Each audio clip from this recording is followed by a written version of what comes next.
Hello, everyone, and welcome into Swarm Talk. My name is Bryce Koon. We're talking about Georgia Tech, a little bit of a reality check. Where is this team through the first three games of the season? We're going to be doing these every quarter, every third game, we'll say. After that, talking about a little, maybe bumping the brakes.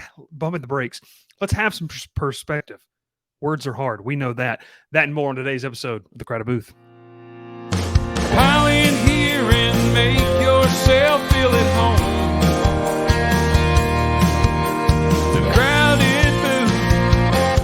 Coming on The Crowded Booth with Bryce Koon.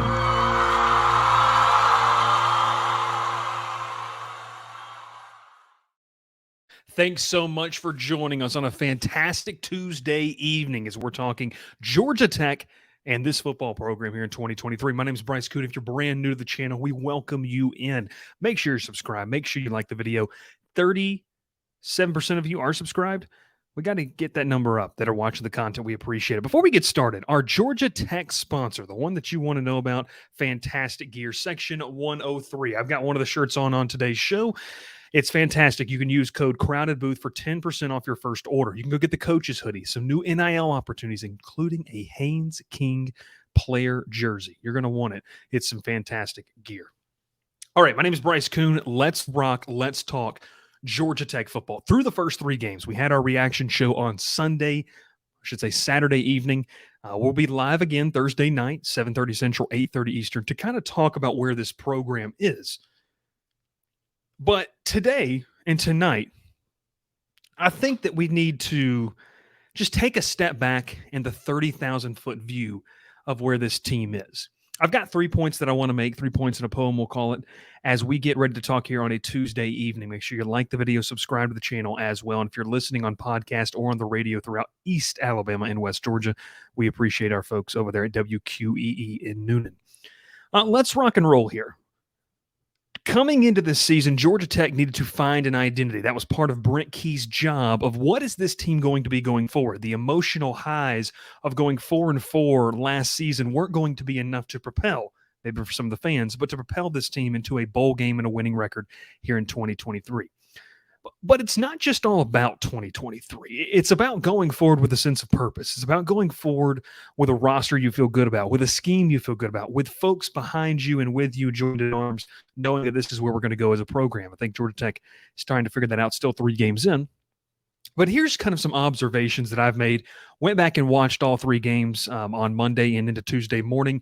This is what I can take away. This is what I can take away. Now, obviously, the Ole Miss game was a disappointment. You felt like you could have won the ball game down by 7 there in the latter half. But I saw a lot of comments, whether it's on social media platforms, other YouTube shows, whether it's any kind of content that is produced with Georgia Tech in mind, specifically on the Facebook forums, on the Facebook stuff.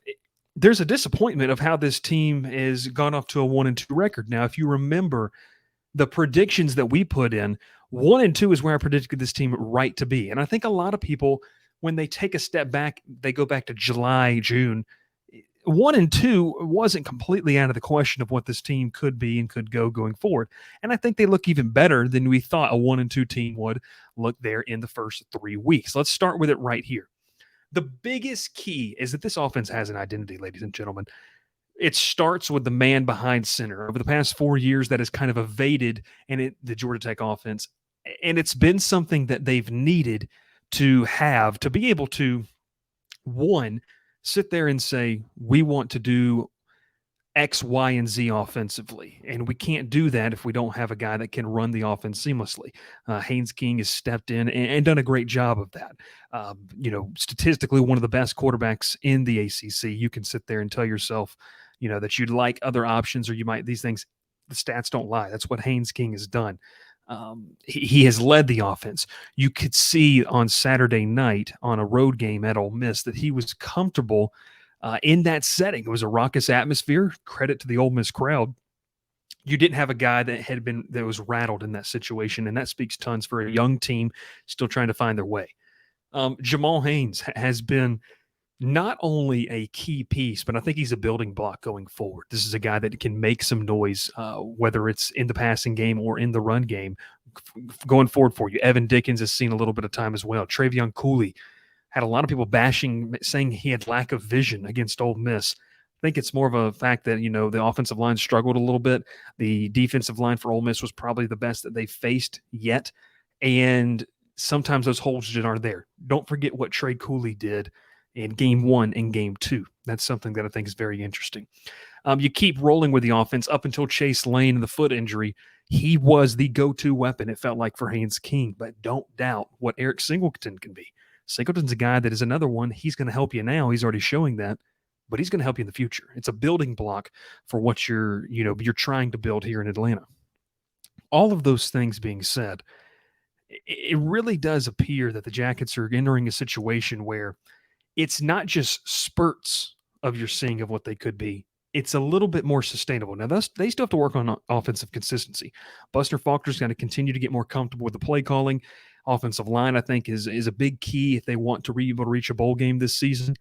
But altogether, you're seeing these pieces that they really haven't had over the past 3-4 seasons with any consistency, quarterback being the main one. While it's not always pretty, does it mean when you have an identity, and let's make sure we get this correct here. When I say you have an identity, does that mean you're going to execute it to perfection every single time? No, it doesn't. What it does tell you is that you know what you want to do. And so there's a goal you're working towards offensively. And it just feels like there's a plan, a purpose between Key, Winky, and Faulkner of what this Georgia Tech offense wants to look like here in 2023 with the pieces that they have. They've got guys that are here right now. They've got guys that are obviously planning for the future. But I think it's exciting to see guys like Haynes King, Jamal Haynes, Trey Cooley, Eric Singleton, guys that are going to continue to build, I think, for what this team can be. Malik Rutherford, another one of those guys that I think is continuing to have a nice start to his season. All things considered here, you have to be happy with the way this offense has played. Has it been perfect at times? No, it hasn't. But nobody in the country has been perfect. Has it let you down sometimes? Has the play calling been a little bit questionable? The execution, maybe. All those things, yes. But if you really go 30,000-foot view and you kind of take your hands, off of the TV remote that you're gripping so tightly because you're so stressed, you can honestly say to yourself, they know what they want to do, and I'm okay with that because it feels like we have something to build towards. That's where I sit with this offense.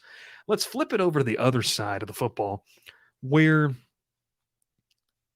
the biggest concern 3 games in is the defense. You could say the tackling has been poor, and I think that's a very fair assumption. You can say that the discipline in certain areas, gap assignments, is something that was a key going into the Ole Miss game, and they didn't always do. Now, I think, once again, you have pieces that you're continuing to build. Taquan Dowse has been very nice in the interior of the defensive line. You're still searching for that go-to guy on the edge. You're still searching for the go-to guy at the linebacker position. But, folks, once again, 30,000-foot view, you lost Charlie Thomas, you lost Ace Ely, you lost Keon White. One of those guys is already making an impact in his rookie season in New England. The other 2 were multi-year starters at this level and in this system. You just can't expect things to roll over and just be okay. I think there has to be a little bit of a grooming period, a learning period for some of these other guys to be able to take that next jump and that next step. So defensively, there are some concerns. Now, the problem is that 3 weeks in, we didn't think one of the concerns would be that secondary. Whether it's an injury situation, the combination of LaMiles Brooks, Clayton Powell-Lee, Jalen King hasn't been where I thought that we thought this would be a strong suit. Not that it's been necessarily an abysmal weakness. It just hasn't been as strong as maybe we thought it was. The cornerback position, you have Miles Sims on one side. You've had this rotation of Amari Harvey and Kenan Johnson. Kenyatta Watson II has also seen a lot of time, a little bit of time in the first 2 weeks, really was nowhere to be seen in the Ole Miss game. That being said, you have to kind of figure that out because this defense is going to have to make plays. While the offense has that identity and they're growing and learning, it's not a situation, I think, where you can sit there and honestly say to yourself, the defense can carry you, not like last season. I think we're also learned that the defense hasn't looked great this season, and they did last year at times, but they were probably a little bit too prone and dependent upon the turnovers. Winning those 4 games during this down the stretch under Brent Key, they forced some big plays. And look, turnovers are a part of the game, but you can't just view that as the one statistic that's going to carry you to be a great defense in 2023. They've got to be able to stop the run.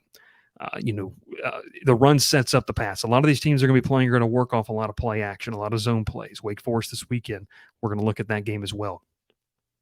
Pass defense has to get better. You've got to be able to generate some pass rush as well up front. I think the front seven needs to be challenged this week in practice to kind of live more up to that. In the back end, you've got to play more, assignment sound football. It just doesn't feel like it's meshed well or gelled well very back there this season. It just hasn't felt very comfortable watching this defense so far in 2023. Yeah, you played well for the first half against Louisville.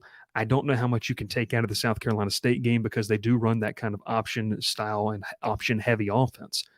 But Ole Miss, who's a really, really good offense, kind of had their way with you for the last half of that game. 37 points scored between both teams in that fourth quarter.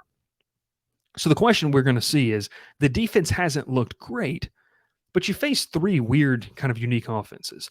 Ole Miss is a really good offense. Most consistent offense yet that we've seen in the SEC. South Carolina State runs a lot of option-heavy stuff. You're not going to see that. That's not typical. So I don't know how much you could really grade these guys out against that style. And then the final suggestion here is the Louisville game, where you really played well, but it was the first game of the season. And they've got some good playmakers, and I think that they were able to deliver the ball and make plays after the catch. So all of that to say is you have faced one top 15 team in Ole Miss, in my opinion, and a fringe top 25 team in Louisville. I'd say around a top 35, 40 team inside that range. You've played a harder schedule than most teams have in their first three games. You've challenged yourself out of conference.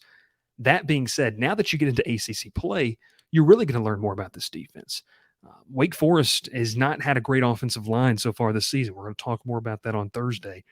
But can you make an impact? Could you turn around some of the outside noise of the fortune against this? I think that's going to be something very interesting to watch going forward as you enter ACC play. There's a lot of things that need to be corrected. It's not letting this group off the hook, but the conversation about Andrew Thacker being fired, I think, is way too premature. This is the same guy that 365 days ago folks were praising because he was able to come out of his shell when the previous head coach was let go and really dominate with his offense. So it comes to a question. Is it a coaching problem or is it a personnel issue? Marco Coleman, obviously a guy that a lot of people like, and that group hasn't lived up to the potential. So I think that it's going to be a personnel thing where you've got to have guys grow up, and they're not going to grow up in 3 weeks. And you played two top 40, top 35 teams, one of those games probably being in the top 15 in the first 3 weeks. That it's just not it's not realistic for us to sit here and say that this group is done for, and we project out the whole season they're going to be bad. Now they could not improve. That's definitely true.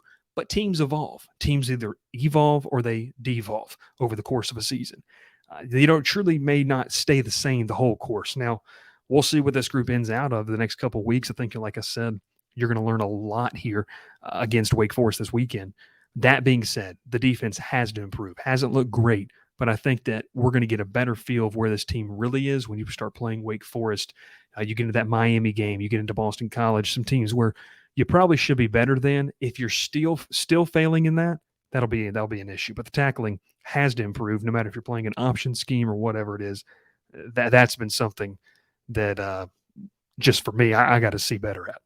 The final key part I want to go to here, and it's been something that I think people have been giving leeway to Brent Key over the first 2-3 weeks of the season, but you got to realize this guy's still learning.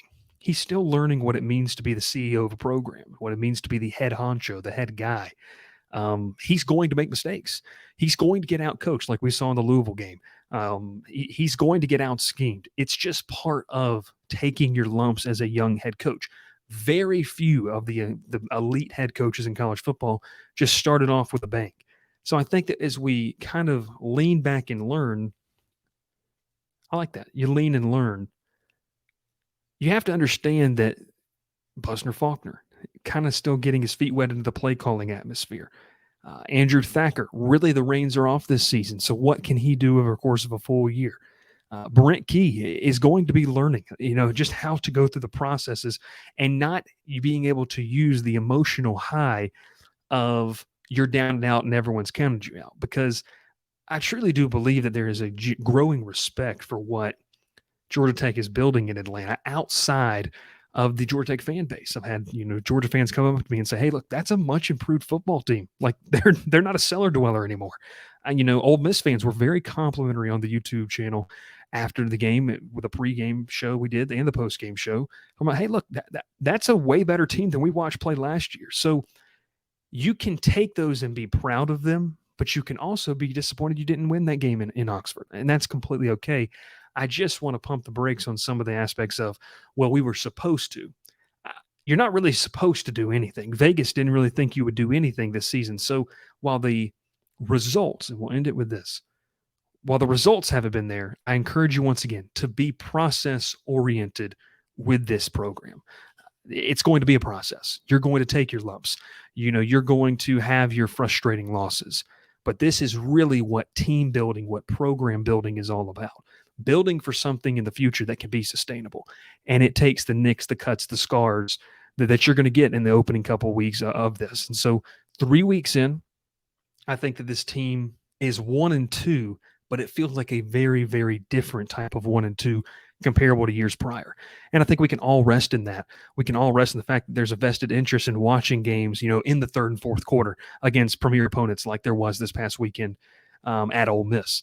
There is a want to, you're able to get excited about certain matchups. You're able to go into matchups with some confidence where you might have had confidence before, but it was probably misplaced. There's legitimate confidence heading into this weekend going on the road to Wake Forest when you look at certain of the matchups, and we're going to break that down on Thursday. This is Swarm Talk, brought to you by the Crowded Booth. My name is Bryce Koon, presented by Section 103. Once again, make sure to use code Crowded Booth for 10% off your first order. Some of the best gear in the game, the Bobby Dodd Stadium shirt, the Tech hoodie, the ATL. They got a lot of this stuff on sale. I believe all that merch is on sale as well. But hey, if you haven't already, make sure you subscribe to the channel, hit that like button, and hit the notifications. Set those up so you know when we go live. We'll be live again tomorrow night, 7:30 Central, 8:30 Eastern, previewing Week 3, and then Thursday, previewing Wake Forest, specifically for Georgia Tech. Can the Jackets win? Can they go up and steal a game at the Demon Deacons? I think they can, and I'm going to tell you why. We'll talk about it next time here on the Crowded Booth. Pile in here and make yourself feel at home. The Crowded Booth is coming on. The Crowded Booth with Bryce Koon.